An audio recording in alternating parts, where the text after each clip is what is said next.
Bien, vamos a dar principio a nuestra clase número 22 de este curso de Consejería Pastoral. Quiero brevemente recordar en dónde estamos en esta clase y luego para introducirnos en el material que voy a presentar en este día. Lo que iniciamos en la clase pasada fue un estudio de la identidad emocional de los seres humanos, de los individuos.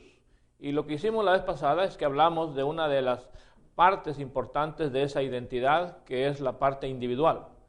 Todo ser humano se mueve en dos áreas. Tiene una parte individual y una parte relacional.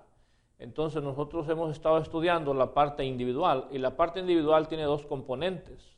Un componente es su intelecto, la capacidad de pensar, de razonar, y la otra parte del individuo tiene que ver con sus emociones. Entonces ya vimos esa parte, más o menos ahí al final de eso nos quedamos. Entonces hoy vamos a hablar sobre la parte relacional. Tengo todavía una filmina que es parte de la clase pasada, pero es solamente como un anuncio, y es que hablando de las emociones, la meta de todo individuo es desarrollar una identidad emocional saludable.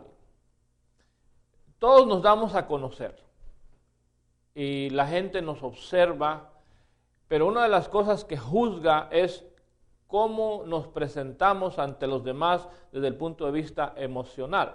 Yo puedo ser muy emotivo, muy alegre, o muy triste, muy retraído. Yo puedo ser tal vez una persona muy cariñosa, muy dada al contacto, al abrazo, al beso, o puedo ser una persona distante que casi muy apenas saludo. Entonces todas esas cosas se toman en consideración cuando se habla de una personalidad emocional saludable.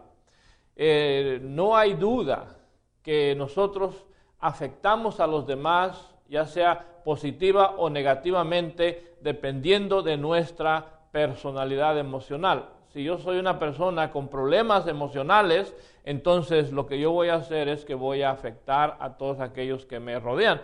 Y no tienen que ser problemas severos que ameriten un diagnóstico. Muchas veces son ciertas circunstancias o formas de ser que a veces afectan. Por ejemplo, cuando alguien tiene una necesidad de cercanía muy marcada, hay gente que no se siente cómodo alrededor de esas personas, o sea, quieren poner cierta distancia. Esto sucede mucho en los matrimonios. A veces tenemos en un matrimonio dos personas que tienen diferentes necesidades de cercanía, y el que tiene una necesidad de cercanía más fuerte siempre va a estar buscando a la otra persona, pero la otra persona, si no tiene la misma necesidad de cercanía, lo que va a estar haciendo es como escapando, alejándose, huyendo de esa persona que le está buscando. Entonces, por eso es tan importante desarrollar una personalidad emocional saludable. Todo eso que estoy mencionando tiene que ver con la personalidad emocional, y lo vamos a ver en detalle a continuación. Este es un curso de consejería, y usted, cuando trabaje con una persona, cuando usted tenga a alguien en su oficina, una de las cosas más importantes que usted va a observar es cómo se relaciona con otro, no solamente si se tratan bien, sino qué distancia hay. Por ejemplo, yo en mi oficina tengo un sofá y hay a veces una silla o dos. Entonces, cuando entra una pareja, yo observo dónde se sientan. Me ha tocado varias veces que el señor se sienta en el sofá y la señora se sienta en la silla. Eso ya está diciéndome algo. Ahí hay cierta distancia. Por otro lado, hay personas que llegan a la oficina con muchos problemas. Sin embargo, llegan, se sientan bien juntitos y se toman de la mano. Tienen muchos problemas, sin embargo, siguen manteniendo una cercanía. Entonces uno tiene que observar esos detalles, porque si no se regula algunas de esas cosas, los problemas no van a desaparecer. Entonces, por eso ustedes, esta es una de las clases o una de las partes de la clase más importante, porque este es como el cuadro de referencia. Cuando tú ves a una pareja o a un niño, a un adulto, a un anciano, lo vas a ver a la luz de este tema. Cómo se relaciona con otros, qué distancia tiene, qué necesidad de cercanía tiene, qué tanto le afectan las emociones de los demás. Eso lo vamos a ir viendo en esta clase poco a poco, pero solamente estoy haciendo una introducción para entender la importancia de esta parte del curso. Vamos a ver la parte relacional. Ustedes recuerdan la figura en las gráficas pasadas. Tenía una flecha que nacía del centro del círculo y del centro del cuadro hacia afuera. Eso representa la tendencia natural de los seres humanos a individualizarse, a ser individuos, recordando que uno de los extremos es convertirse en una persona totalmente desconectada de los demás, en una persona egoísta, egocéntrica, que piensa únicamente en la gratificación personal. Ese sería un extremo, pero todos, a un nivel bajo, mediano o elevado, todos tenemos una necesidad de individualizarnos, de ser diferentes. Yo uso ropa que otro no usa, me peino, uso mi bigote, mi barba, de una manera que a mí me gusta. No copio, sino simplemente uno quiere ser como quiere ser, y si copias a alguien, eso es tu gusto, lo puedes hacer, pero al final es tu individualidad. Entonces, todos tenemos esa tendencia, pero también tenemos otra tendencia, y esa es la tendencia a relacionarnos. A los jóvenes, por ejemplo, no les tenemos que decir que busquen novia.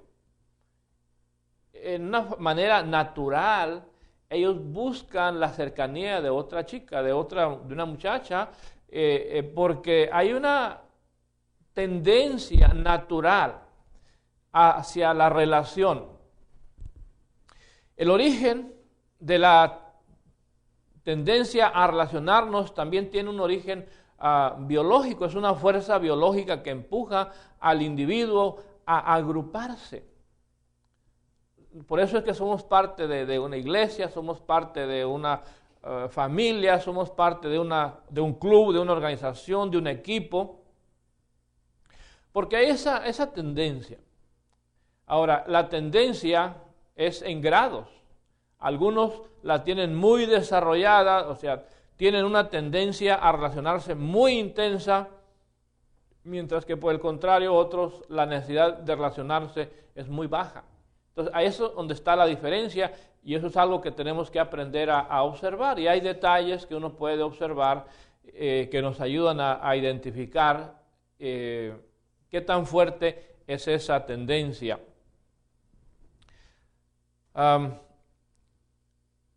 La tendencia a relacionarnos tiene un origen en una necesidad de cercanía.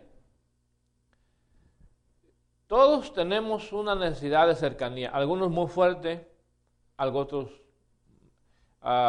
quizá no tan fuerte. Por ejemplo, tú eres un hombre casado o una mujer casada, llegas a tu casa. Cuando tú llegas a tu casa, ¿quieres ver a tu esposa o no? Bueno, si llegas y no haces otra cosa hasta que no la encuentras, tal vez está en el patio afuera de la casa, está en la cocina, está en la recámara, está en el baño.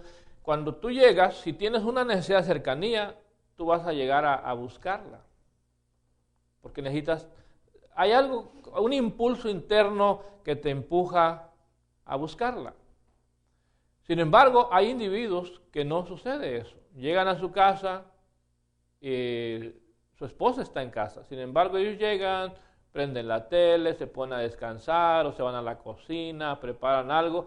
Al rato aparece la esposa, andaba allá atrás de la casa arreglando el jardín, y llega y hola, ¿cómo estás? Oh, aquí estoy, ya llegué. Pero no hubo esa búsqueda de cercanía. ¿Por qué? Porque la necesidad de cercanía es menor. Entonces, ahí es donde empiezan a originarse algunos problemas. La esposa que tiene una necesidad de cercanía, cuando el esposo llega de la calle, ¿qué es lo que ella espera? Que él vaya y lo busque, o que la busque. Pero si él no lo hace, entonces ella interpreta eso como una falta de amor, es que no me quiere. Si me quisiera, lo primero que haría es llegar a la casa y buscarme. Cuando él está en casa y ella sale, como ella tiene una necesidad de cercanía más fuerte, ella llega a la casa, ella no hace nada hasta que no lo encuentra. Va, lo saluda, lo abraza, platica un poco con él y luego ya se va a sus labores cotidianas. Y quizás a la persona que no tiene esa necesidad de cercanía, quizás hasta le fastidie. Bueno, ¿esta qué tiene? Parece chicle, ¿verdad? No puede vivir sin mí, tiene que andar pegada. Si al baño va, allá quiere que vaya con ella. Bueno, no entiende, porque su necesidad de cercanía es diferente. Entonces, y esto causa conflictos, y conflictos que no se resuelven fácilmente si no se hace un ajuste en las necesidades internas de cada individuo. Muchos problemas van a aparecer en la superficie y la esposa se va a quejar de no tenemos comunicación y es que yo no creo que me quiera, y van a aparecer otros conflictos por fuera. Sin embargo, la raíz de muchos de los problemas es que la persona no se siente satisfecha con el nivel de cercanía que tiene con su pareja. Entonces, la parte relacional se origina en una necesidad de cercanía. Lo mismo sucede porque tiene una necesidad de pertenencia. Hay algo natural en pertenecer a algo o a alguien. Yo pertenezco a esta familia, pertenezco a esta iglesia, pertenezco a esta comunidad, pertenezco a este país, a esta corporación. Pero igual, esa necesidad de pertenencia es en grados. Entonces hay personas que son muy independientes y no tienen esa necesidad de pertenencia tan fuerte. Hay otros que tienen una necesidad de control, de estar en control, de dominar, no de pertenecer.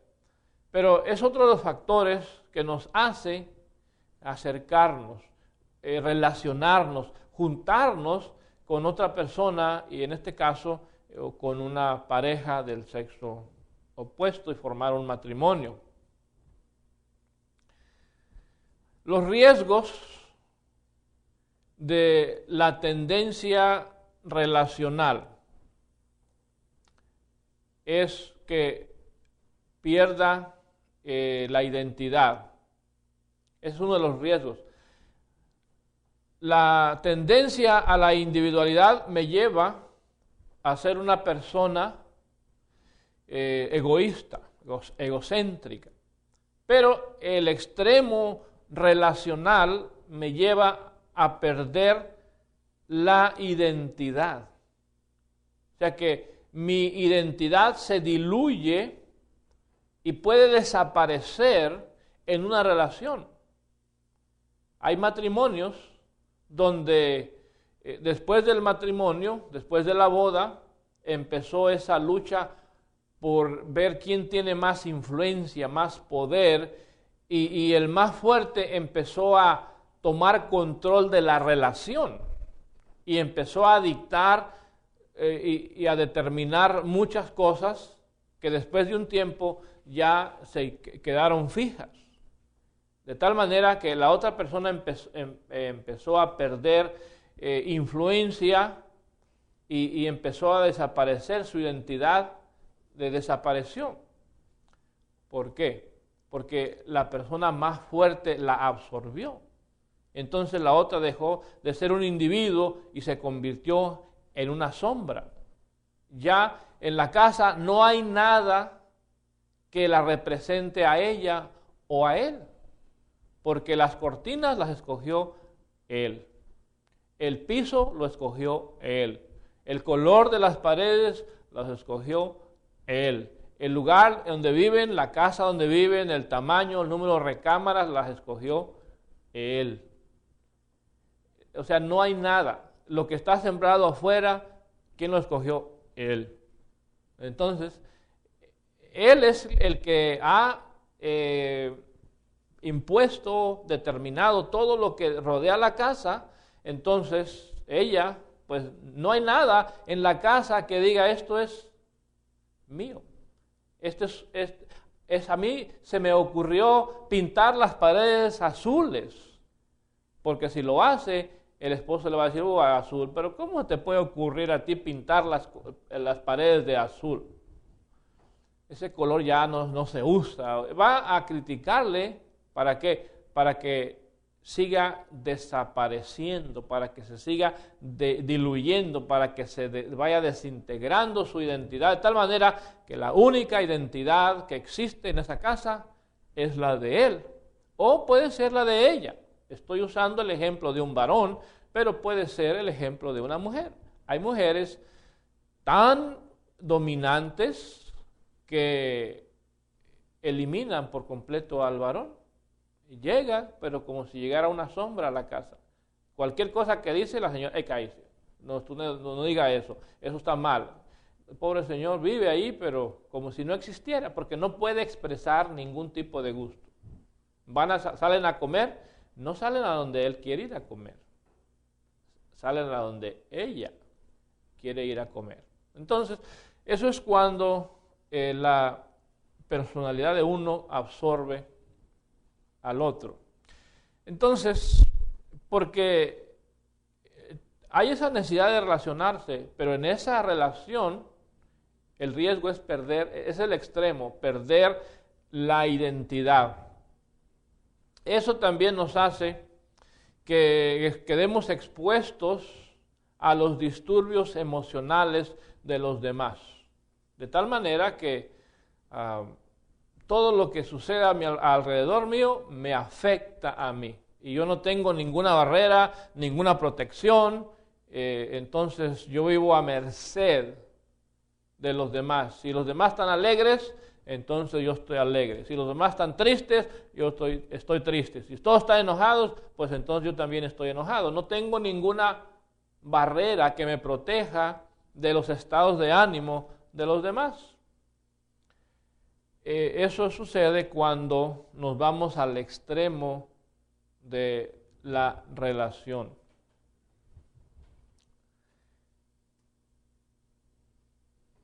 Podemos llegar a convertirnos en el reflejo de las emociones de los demás, ser simplemente un reflejo. O sea que yo ya no puedo tener emociones propias, sino simplemente reflejar la sonrisa de los demás, reflejar la alegría de los demás, reflejar el enojo de los demás. ¿Y qué pasa con mis sentir, mis emociones? No tienen valor ya. ¿Por qué? Porque me he fundido tanto con los demás que me han absorbido y entonces yo ya no tengo derecho ni a reírme, sino que solamente me puedo reír cuando la otra persona me dé permiso. Eso es cuando una relación se funde a tal extremo donde uno absorbe al otro. Una forma de ilustrar este principio es con una caja de crayones. Los crayones están hechos de cera y tienen una forma y tienen un color. Pero imagínate que tú dejas esa caja de colores, de crayones, la dejas en el sol. ¿Qué le va a suceder? Se va a fundir, se van a mezclar un color con otro y van a perder su forma, porque el sol derrite la cera. Entonces, cuando tú abras la caja, tú vas a ver una mezcla de muchos colores, pero ninguno va a conservar su identidad. Bueno, hay familias que así viven. Están tan mezclados unos con otros, están tan fusionados o fundidos uno con el otro, de tal manera que nadie tiene una identidad propia. Todos son simplemente el reflejo de todos. Pero nadie conserva su propia identidad. El riesgo es cuando una persona de esta familia sin identidad sale y forma una nueva familia. ¿Qué tipo de identidad le va a dar? Ninguna, porque no tiene ninguna. Porque o va a hacer una extensión de su propia familia. Se va a casar y va a querer integrar a esa nueva, a su pareja, la va a querer integrar a su mundo y sumergirla y fundirla de tal manera que esa persona que quizás antes de casarse con él tenía identidad, bueno, debido a que entró a un sistema, entró a una familia donde nadie tiene una identidad, donde es simplemente como una caja de crayones ya todos mezclados.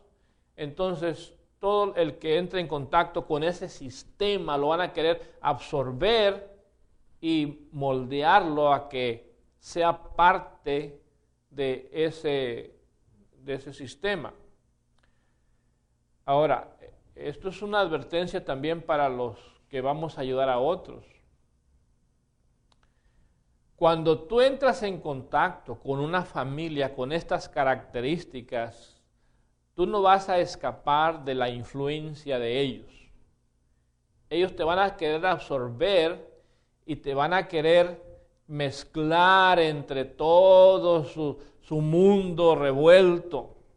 Y si tú no tienes también una identidad emocional saludable, tú te vas a perder en ese mundo de esa familia disfuncional. Te vas a perder. Y no va a haber una diferencia entre tú y los demás. Alguien se enoja, tú te enojas, tú eres el consejero. Sin embargo, ya estás metido en ese mundo de emociones sin control que pierdes tu propia identidad. Por eso es importante. La forma de ayudar a una familia es manteniendo. El que va a ayudar a otro, el consejero, tiene que mantener una identidad saludable. En este tipo de entendimiento de una familia, no se trata de hacer terapia, se trata de ser un individuo íntegro, completo, integrado, una persona madura, como lo vamos a ver en la siguiente parte de este curso. Entonces, ese es el extremo, que la familia se diluya y se mezcle a tal grado que todos pierdan la identidad. Entonces, lo ideal, este es lo ideal para cada individuo y para cada matrimonio, para cada familia, es que cada uno mantenga un balance, aunque uno solo no lo puede lograr. Si el otro no quiere cooperar para mantener el balance, va a ser muy difícil. Pero uno solo puede a largo plazo hacer mucho bien. Pero si los dos toman un compromiso de desarrollar un balance entre estas dos tendencias, entre la tendencia individual y la tendencia relacional. Yo tengo una gráfica para ilustrarles a ustedes esto. En esta gráfica ustedes pueden ver estas dos líneas. Una que va hacia arriba es la línea de lo relacional. La otra, que es horizontal, es la línea de la individualidad. La pregunta es, ¿dónde nos encontramos nosotros en relación con otras personas? En relación con mi esposa, en relación con mis hijos, en relación con otros miembros de la congregación, de la iglesia. Y hay algunas posibilidades. Por ejemplo, Aquí tenemos a esta carita triste, representa a un individuo que está muy inclinado hacia el área relacional. Este podría ser un crayoncito diluido, sin identidad. Debido a que está muy hacia el lado de la parte relacional, en otras palabras, ha perdido una buena parte de su individualidad, la ha sacrificado para irse al lado relacional, de tal manera que ha perdido gran parte de su propia identidad. Pero tenemos acá otro individuo que también tiene una carita triste, porque él se ha ido al lado de la individualidad. O sea, se ha convertido en una persona muy egoísta, que tal vez mantenga una relación, pero una pobre relación. ¿Por qué? Porque nadie puede vivir feliz con una persona sumamente egoísta que solamente piensa en él mismo. Entonces, pero él vive en ese extremo, muy individualizado, bastante independiente, bastante autónomo. Sin embargo, con una muy pobre relación, tal vez matrimonial o de amistades, pero vamos a pensar más que todo en una relación matrimonial. Está muy individualizado, pero tiene una relación muy pobre, muy raquítica en su vida matrimonial.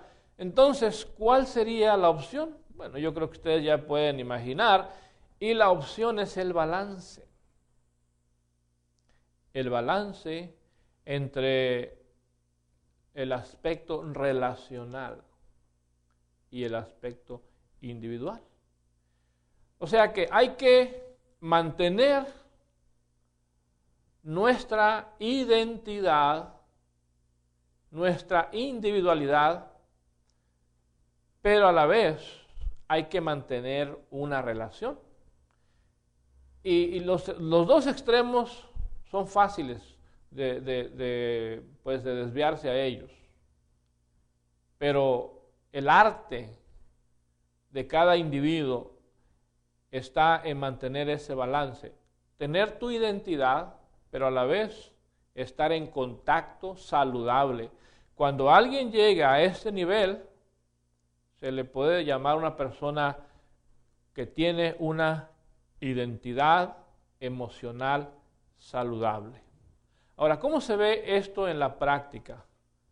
¿Cuáles serían algunas de las marcas de una persona que posee una identidad emocional saludable? De acuerdo a la gráfica, es un balance. Es un balance entre la individualidad y la relación. Pero vamos a ver eso en aspectos más prácticos. Primero, es un balance entre la razón y las emociones. O sea que hay que individualizar las emociones, pero no a costa de la relación. Y ese es el balance. Alcanzar esto es tener una identidad emocional saludable. De tal manera que yo pueda tener mis emociones, pero no ser tan insensible a las emociones de los demás que alguien se ríe y yo me quede como palo así. Eso sería como no tener, o sea, esa conexión con esa persona. Si alguien se ríe, imagínate, tú estás riendo y la otra persona con la que tú estás así. O sea, también tú no te vas a reír cada que la persona se ríe. Va a haber momentos en que lo que dice no tiene chiste, entonces ¿por qué te vas a reír? En otras palabras, tú tienes que regular hasta la risa. Si es momento para reírte, vas a reír. Y si es momento para no reírte, no te vas a reír. Entonces, esto es tener una identidad saludable. Pero no solamente en la risa, en todas las emociones, el enojo. Alguien está muy enojado, tu esposa está muy enojada, ¿y qué vas a hacer? ¿Te vas a estar riendo de ella? ¿O vas a dejar que un poco de esa emoción también tú la sientas? A lo mejor tiene razón su enojo, vas a experimentar un poco, pero no te vas a volver igual que ella. ¿Sí? Porque si ella está tirando cosas y golpeando, tú no vas a hacer lo mismo o hacer algo más fuerte para dominarla, porque entonces perdiste tu identidad, porque fuiste víctima de la provocación de tu esposa. Y mantener una identidad emocional saludable es tal vez sí sentir un poco el coraje, pero regularlo y no reaccionar ante la provocación, no solamente de tu esposa, de cualquier persona. Muchas veces hasta vamos manejando y de repente te quedas parado en una luz, vas pensando en algo y luego alguien te pita o te dice una mala palabra. ¿Y cuál es la reacción natural? Es querérsela contestar, es que yo no me puedo dejar. Pero eso es dejarte manipular por los demás. Eso es no tener una identidad apropiada. Si tú crees que esa persona amerita que tú le digas algo fuerte, bueno, eso ya es tu decisión. Pero si simplemente se lo dices porque te dijeron algo y tú reaccionaste, entonces tú no tienes personalidad emocional saludable. Tú eres simplemente un espejo. Tú simplemente reaccionas a lo que otros hacen. Te provocan y ya estás enojado. Hasta un niño te va a dominar. ¿Por qué? Porque te hace algo y te hace enojar y lo golpeas o le dices una mala palabra o le haces algo. Pero entonces, por eso es que los niños muchas veces tienen tanto poder sobre los padres. Porque muy temprano aprenden a manipular. Oh, si yo hago una travesura, mi papá reacciona. Y ahí está el niño haciendo travesuras y el papá reacciona a la travesura. Entonces, al rato ya el papá es un títere del niño. Y cada que el hijo lo quiere mover a hacer algo, él hace algo y el papá reacciona. ¿Por qué? Porque ya el niño le encontró la medida. La identidad emocional saludable consiste en no dejarte mover emocionalmente por los demás. No se trata de no sentir, se trata de no dejarte mover. También la identidad emocional saludable es un balance de influencia. Cada individuo interactúa emocionalmente con otros individuos, dando y recibiendo influencia. Todos queremos influenciar. Por ejemplo, en este curso hay quienes han intentado influenciarme. ¿Por qué? Porque es una tendencia natural a influenciarnos unos a los otros. Yo estoy aquí tratando de influenciarlos a ustedes a pensar quizás diferente, a salir de la caja. Eso es según mi criterio. Pero hay quienes están tratando de influenciar para seguir en la caja. Bueno, cada quien. Pero en la casa es lo mismo. Tú en tu relación matrimonial, tu esposa te va a querer influenciar. Y tú como esposo la vas a querer influenciar a ella. Y desde el día, es más, mucho antes, desde el día en que se conocieron, hay esa lucha de influencia, tratando de influenciar uno al otro. Bueno, una persona con una identidad saludable regula eso. O sea, no es una persona que se le va encima a la otra a tal grado de desaparecerlo con su influencia, sino que trata de influenciar, pero siempre con cierto tacto. Hay que regular cómo influenciamos. También no va a ser una persona que todo el mundo te influencia. Cualquier idea, cualquier ideología, cualquier pensamiento, tú lo adoptas. ¿Por qué? Porque no tienes esa defensa para protegerte de la influencia de los demás. Entonces, cada individuo tenemos que aprender a regular la influencia que ejercemos y la influencia que recibimos. Si no hay ese balance, entonces algo está mal en nuestra identidad emocional. Emocionalmente yo tengo que aprender a regular eso, la influencia que ejerzo y la influencia que recibo. Yo no voy a cerrarme de tal manera que no voy a recibir la influencia de nadie, porque entonces ya sería yo una persona necia, que no valoro la opinión de los demás. Pero también si yo voy a andar valorando todo lo que hay afuera y dándole valor y crédito y aceptando todo lo que hay afuera, pues entonces no tengo yo identidad. Entonces, así como yo voy a regular la cantidad de influencia que ejerzo, así también yo voy a regular la cantidad de influencia que recibo. Y en el balance está la clave, un balance de influencia. Pero también es un balance de distancia. La distancia varía en cada matrimonio, dependiendo de la necesidad de cercanía emocional de cada uno. Hay parejas que se sientan en el mismo lado de la mesa. Cuando tú llegues a casa y te sientes a comer con tu esposa, observa o simplemente recuerda en este momento dónde te sientas. ¿Te sientas en el mismo lado de la mesa o te sientas al otro lado de la mesa donde se sienta ella o él, o te sientas él en un lado y luego en la esquina al otro lado te sientas tú? Bueno, eso habla de la necesidad de cercanía que tú tienes, de la distancia que tú aceptas, la distancia que es cómoda para ti. Por ejemplo, si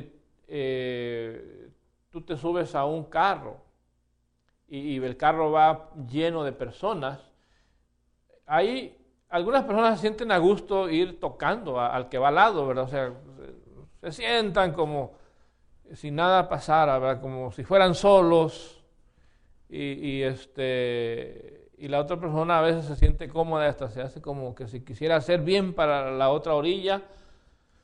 Bueno, porque su necesidad de cercanía es diferente.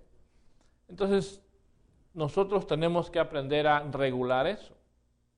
Y sobre todo en la familia, en el matrimonio, tengo que observar qué tanta distancia es apropiada para mi esposa. Y ella debería de saber cuál es la distancia apropiada para mí, para que no desarrollemos lo que se conoce como el fenómeno del gato y el ratón. Este fenómeno se desarrolla porque hay dos individuos diferentes. Uno con una necesidad de cercanía muy fuerte y otro con una necesidad de cercanía muy baja.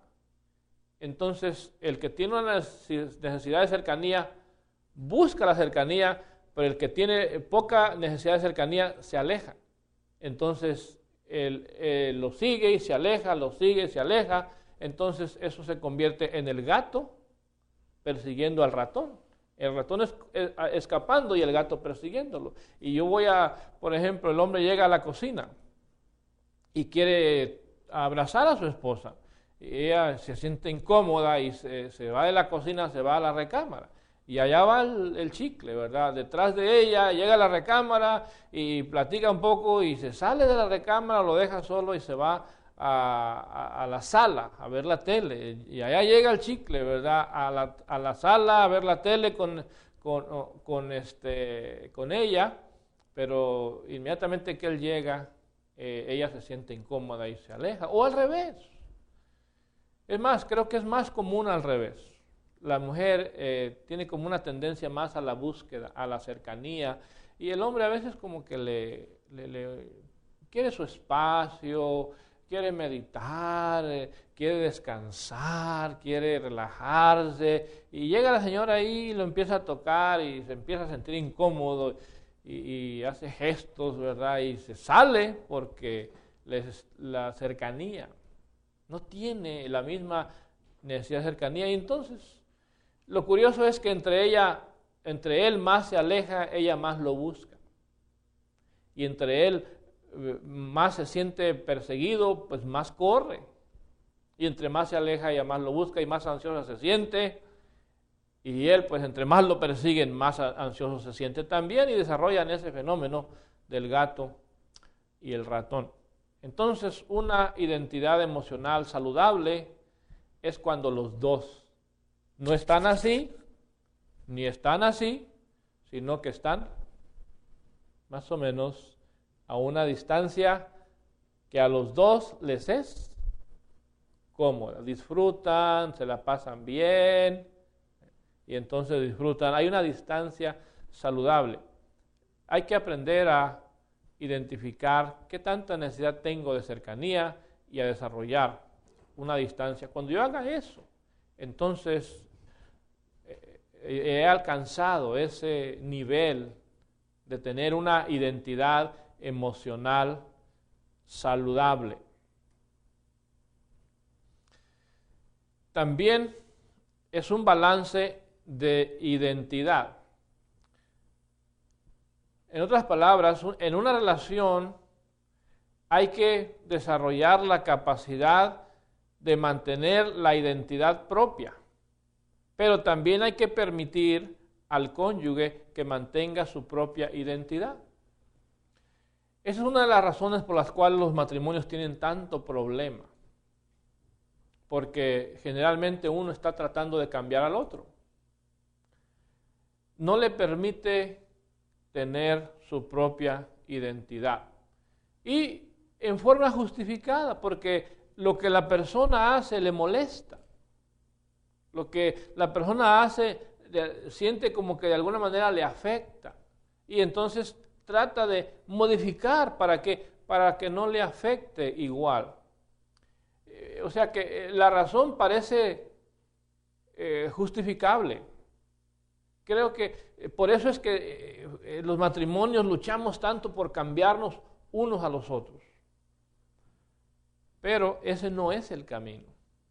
Porque al final nadie tiene poder de cambiar al otro. Si la otra persona no quiere cambiar, no va a cambiar. Y es más, entre más le digo que no haga eso, más lo hace. Entonces, lo ideal es respetar la identidad.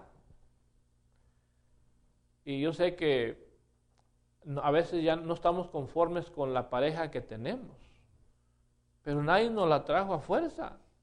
Nadie nos obligó a firmar el papelito del matrimonio. Nosotros la escogimos. Bueno, entonces ahora, si nosotros la escogimos era porque tenía ciertas virtudes que nos gustaban. ¿Y dónde están esas virtudes? Ahí están.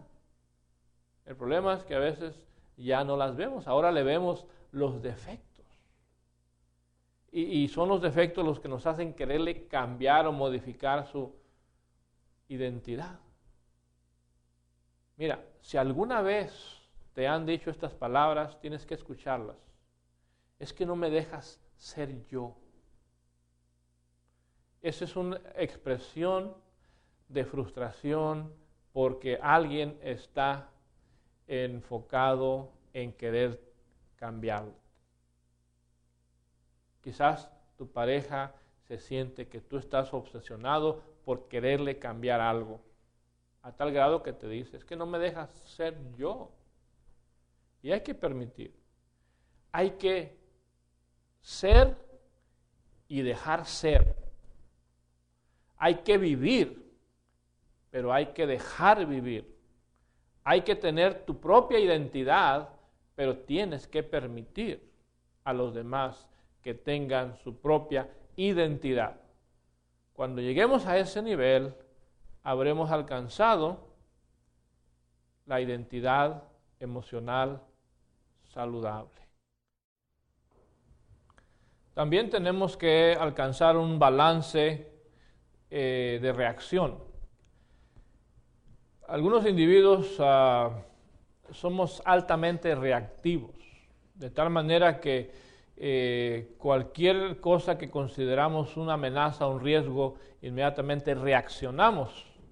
Y si bien es cierto que la reacción nos puede ayudar en el matrimonio, en la familia, ser reactivo trae consecuencias negativas. Las personas que son muy reactivas generalmente provocan otras reacciones en los demás. Y algo que puede empezar en un nivel muy bajo puede ir escalando a grado que se convierta en un tremendo conflicto. Una mala palabra, un descuido, algo que se cae, genera un grito y luego el grito genera que alguien más se enoje y esa persona enojada genera que otro levante también la voz o aviente algo. Entonces algo tan sencillo como un vaso de agua que se cae en la cocina puede degenerar en una pelea muy grande. Eso se debe a que hay ese fenómeno que se llama reactividad. Y hay muchos problemas asociados a esto. Hay hasta problemas físicos, emocionales, debido a personas que son altamente reactivas. Cuando un individuo tiene esa capacidad o tiene esa tendencia, genera reactividad y cuando se encuentra con otro igual, imagínate una persona que es muy reactiva, se casa con otro que es también muy reactivo o reactiva, entonces van a generar una relación muy intensa, con mucha fricción, y si tienen hijos, los hijos van a crecer en un ambiente con mucha reactividad. Entonces ahí se necesita encontrar un balance, porque también no se trata de pararte en un hormiguero y que se te suban las hormigas. Se trata de tener una reacción, pero una reacción regulada, una reacción apropiada. Es más, yo creo que aún el enojo debería ser regulado. Si vemos nosotros a la persona de Jesús, nos damos cuenta que Él se enojó, pero Él nunca se enojó como una reacción. Su enojo no fue algo impulsivo, sino que las veces que lo vemos enojado, lo vemos nosotros intencionalmente haciendo algo con mucho enojo porque el momento ameritaba una acción así, como cuando expulsó a aquellos que estaban en el templo aprovechándose de la gente para sacarle provecho. Entonces es algo que tenemos que aprender a regular. O sea, no vamos a ser personas que se cae el niño y se quebra la cabeza y está chorreando de sangre y nosotros tratando, es que yo no voy a ser reactivo. No, se trata de que si hay algo que amerite una reacción, vamos a reaccionar, pero no vamos a sobrereaccionar por cada cosita que suceda en la casa. Entonces ahí es donde tenemos que encontrar un balance. Y eso es parte de tener una identidad emocional saludable. La ansiedad. Hay que regular el impacto que la ansiedad de los demás tiene en nuestra propia persona. Yo no puedo ser insensible a la ansiedad de los demás. Yo no puedo decir que no me afecta o que de alguna manera no tiene un impacto, porque todas las emociones son contagiosas. Todas. La tristeza. Es más, mira, tú estás viendo la televisión y hay una escena muy triste, aunque sabes que es ficticio, el momento es tan emotivo que hasta puedes ponerte a llorar. ¿Por qué? Porque las emociones son contagiosas y no podemos decir que podemos estar totalmente aislados, separados o desconectados de las emociones de los demás, porque no es real. Pero sí tenemos que aprender a tener cierto control sobre nuestras propias reacciones. Y en este caso, personas ansiosas a nuestro alrededor nos van a generar cierta ansiedad, pero tenemos que aprender a regular eso y no terminar igual que ellos, porque entonces no estaría yo protegiendo mi identidad emocional. La integridad, y esto está interesante, porque yo estuve debatiendo en mi mente si esto es real o se puede ser íntegro 100%, la pregunta. Bueno, depende cómo lo veas. Yo creo que también tenemos que encontrar un balance en la integridad, porque yo he encontrado que la integridad se puede convertir en un radicalismo. Hay personas pretendiendo defender la verdad que se van a extremos que hacen más daño que si no dijera nada. Una pregunta, y tenemos que aplicar esto más al matrimonio, por supuesto, ¿verdad? Una pregunta que frecuentemente me han hecho, que si una pareja se tiene que decir todo. O sea, una pareja, para que sea una pareja saludable, se tienen que decir todo. Bueno, depende qué significa decirse todo. Porque aunque hubiera la buena intención de decirse todo, no se puede. Primero, porque muchas cosas realmente, genuinamente se nos van a olvidar. Entonces, si me pregunta mi esposa, ¿a dónde fuiste hoy? Me voy a tener que llevar 8 horas para narrarle todo lo que hice yo en las 8 horas. Mira, salí de mi casa, me subí al carro, agarré el volante y luego le metí el acelerador, metí reversa y luego salí por la calle 8 y llegué al semáforo, di la vuelta a la derecha. Imagínate, me voy a llevar el mismo tiempo que me llevó para hacer ese recorrido a mi trabajo y luego regresar, es el tiempo que se va a llevar para narrárselo. Entonces yo no le puedo narrar todo. Eso no es real, es una ilusión de que, nosotros en nuestro matrimonio nos decimos todo. Mentira, eso no es cierto, ni es posible. Entonces, ¿qué es ser pues íntegro? Bueno, es no esconder cosas que son importantes, que afectan a los dos. Por ejemplo, yo en mi trabajo, yo no voy a llegar a mi casa a contarle los problemas que me cuenta la gente. Imagínate, la vuelvo loca si yo ya ando a veces así mirando raro. Pobre de ella, ¿verdad? Si no tengo yo un límite en cuanto a la información que yo le voy a comentar. Ni siquiera lo que pasa en la congregación, en la iglesia. Yo no le cuento a ella todo lo que me dicen, lo que escucho, lo que veo. Porque ¿para qué enfermarla? ¿Para qué llenarle su cabeza de cosas negativas? Le comento aquello que le va a ayudar, le va a edificar, pero no. Y tampoco yo espero que ella me comente todo lo que hizo en el día, ni que me comente todo lo que hizo hace todos los días. ¿Por qué? Bueno, por primero hay confianza y segundo porque aunque ella quiera, no puede decirme todo. Entonces, no se puede en el matrimonio decirse todo, sin embargo se tiene que tener confianza y aceptar aquellas cosas que no nos han dicho, es decir, yo le confío y no creo que ella vaya a hacer algo inapropiado, entonces si no me dice, que no me diga, yo sigo confiando en ella. Pero tener un balance en eso es también parte de tener una identidad emocional saludable, porque irse a un extremo y esperar algo. Hay parejas donde él o ella le dice, es que tú me tienes que decir todo. Y están pidiendo un imposible. Entonces, hay que tener un balance en cuanto a qué decimos y qué no decimos. Es más, yo creo intencionalmente, muchas veces hay que ocultarle ciertas cosas a la pareja. Porque si se las decimos, decía un maestro antiguo mío, decía, es como despertar perros dormidos. ¿Para qué despertar un perro dormido? Mejor déjalo dormidito. Hay cosas que es mejor no decirles, porque les van a afectar. ¿Eso es no ser íntegro? Yo no creo. Porque la integridad es buscar el bienestar de la persona con la que tú vives. Y si en nombre de la integridad lo que vamos a hacer es afectarnos, pues entonces ya la integridad no nos está sirviendo. Entonces sí, hay que encontrar un balance en este asunto de la integridad. Los principios. Yo vivo y me encanta el concepto de los principios. La Biblia está llena de principios que tenemos que nosotros practicar.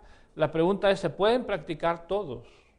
¿Y se deben practicar siempre?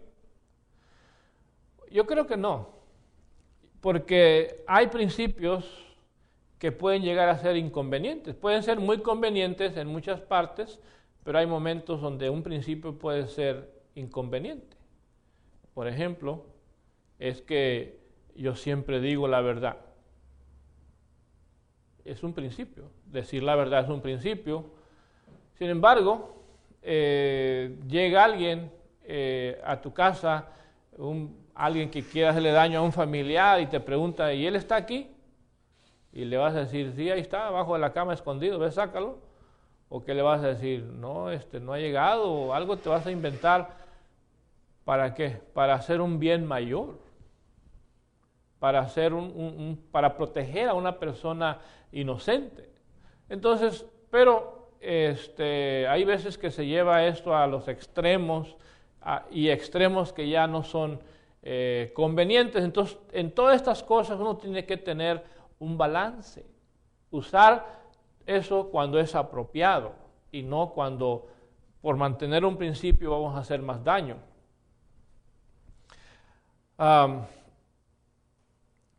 La crisis.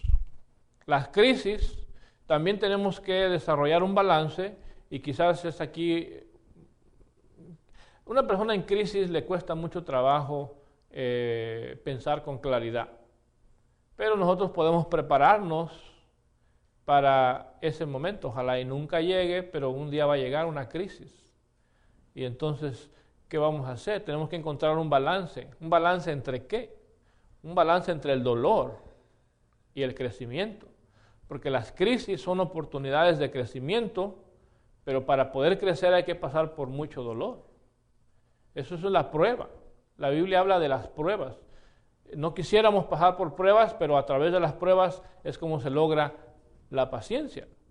Entonces, el crecimiento viene a través del dolor, entonces yo tengo que desarrollar ese balance. Yo no voy a andar buscando crisis voluntariamente, pero cuando llega, voy a tratar de, primero, darme el derecho a sentir dolor. Porque hay personas que se van a extremos increíbles.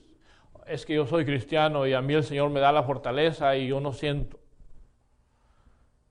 No siente quizás la pérdida de $20, pero cuando le llegue una pérdida profunda, como le llegaron a Job o como le han llegado a otros hombres de la Biblia, va a sentir, se va a estremecer hasta lo más profundo de su ser. Y tenemos que sentir el derecho a sentir dolor. El dolor es parte de la vida. Yo tengo el derecho a sentirlo y tengo derecho a permitirle a otros que experimenten dolor. Porque ese dolor es el que va a llevar a las personas al crecimiento. Cuando salgan adelante van a ser personas con más paciencia, más humildad, con más dedicación al Señor, si pasan por este proceso. Bueno, termino aquí. Gracias y nos vemos en la próxima clase. Que el Señor les bendiga.